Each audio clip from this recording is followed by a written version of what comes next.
Remember those nostalgic times when you used to walk into your local fish store to get your fresh set of supplies? Welcome to Aqua Club Stories, Episode 3.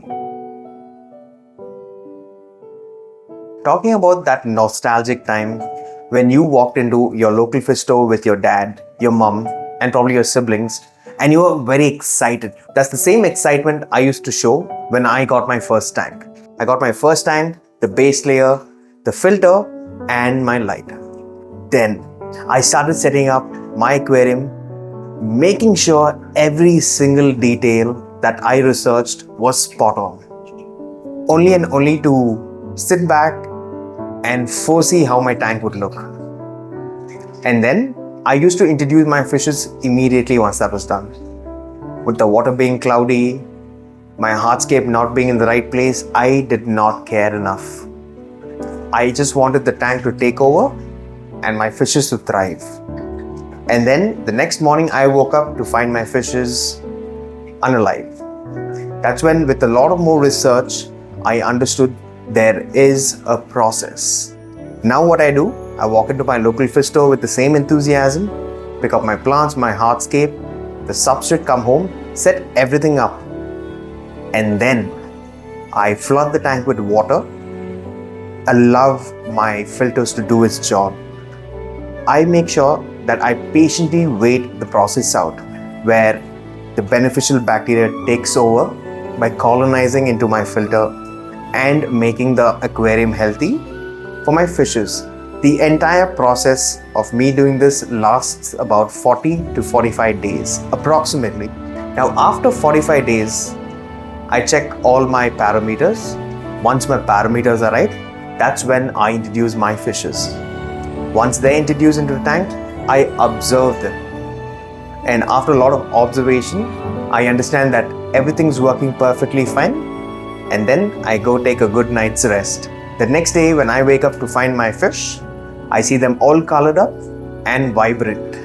That's when I sit back, look at them and cherish every small detail in my aquarium. And like I said earlier, patience is a virtue, wait it out. Every day I wake up just to make sure that my lights are on at a specific time, my filters are running perfectly fine, and I see for new growth in my plants. Day 1, day 2, day 3, day 4 until day 45, I observe and I see if my tank has made any progress, and so should you.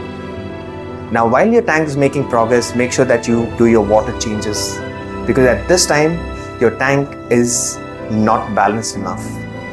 And these 45 days is what takes your tank to balance and become mature. Regular water changes, regular dosing of fertilizers, and the most important thing, patience.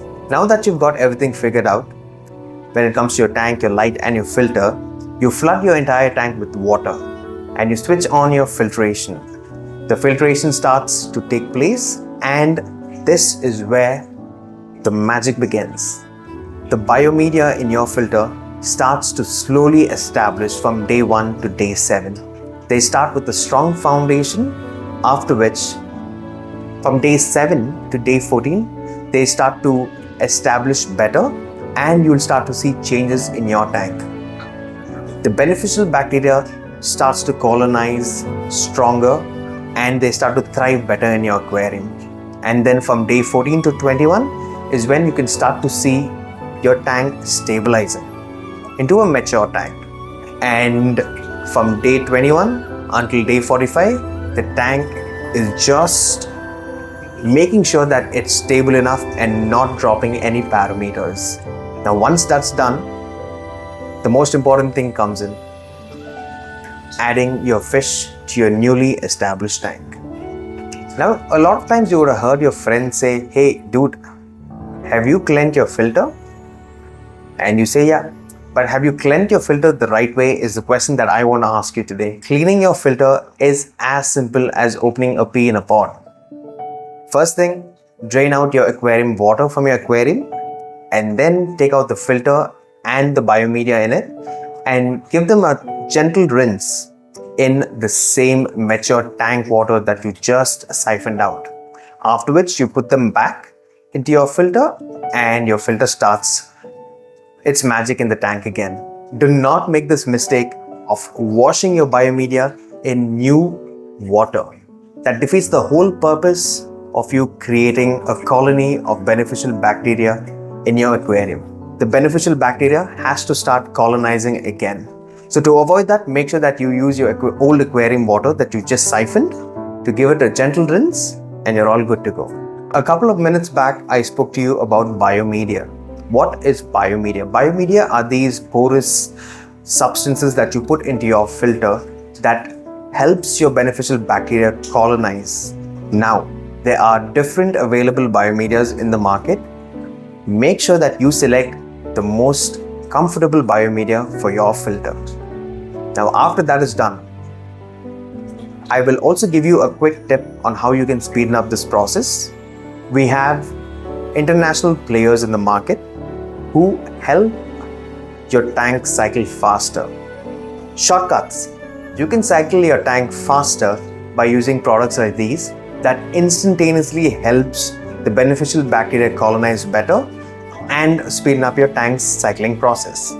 So make sure that you research well if you want to do it the traditional way where you wait 45 days for the entire tank to mature, or if you want quick and easy shortcuts like these. After 45 days, your tank would have matured, and now comes the time we have all been waiting for: adding fishes. How much of fish is too much of fish completely depends on your tank size. More the fishes, more the food, more the poop, more load on your filter. Now to avoid that, please be very mindful on the number of fish that you'd like to stock in your tank so that you have a healthy and thriving aquarium. Now what happens when you have a lot of fishes? One thing, there's a lot of food that you have to feed, there's a lot of food that will get wasted, and like I said earlier, a lot of load on your filter. Apart from that, there's a lot of territorial fights that can happen. You do not want to walk into your house and look at your aquarium and find gladiator sports, right? I wouldn't want that as well. So make sure that your tank has the right number of fish, and the most important thing, do your water changes regularly to help your fish thrive. Now that you've got your fishes in your tank, make sure that you follow a routine. Feed them well. But when I say feed them well, don't overfeed them, because they would not be able to consume enough food in a specific given time, and that food is going to sink down and create issues in your tank. Now, with light being in place, what usually happens is the light penetrates the water and starts to hit the substrate with your decaying food particles that your fish didn't eat because you overfed them. Yes, you overfed them. This is what is going to happen. Algae starts to hit your tank, and then your nitrates and your ammonia start to spike, and the next day you wake up and your fishes are no longer surviving. To reduce all of that, so one thing all we hobbyists suggest is do your water changes regularly. Make sure that you siphon out the water from the nooks and crannies in your aquarium, and you refill them back, and then you follow a scheduled routine on a weekly basis. Now, how much of water change do I do?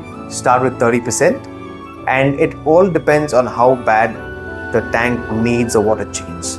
If your tank is good, then you don't have to do more than 30%. If you think that your tank is getting to a point where it can become really bad, do a 50 to 60% water change, but never do a 100% water change. What happens when you do a 100% water change? You take out all the beneficial bacteria that has built up over the course of time, and then your beneficial bacteria has to work hard to colonize again and establish. So make sure all of these points are remembered the next time you look at your tank and your maintenance day. Until then, keep watching Aqua Club Stories. This is Santana. I'll see you later.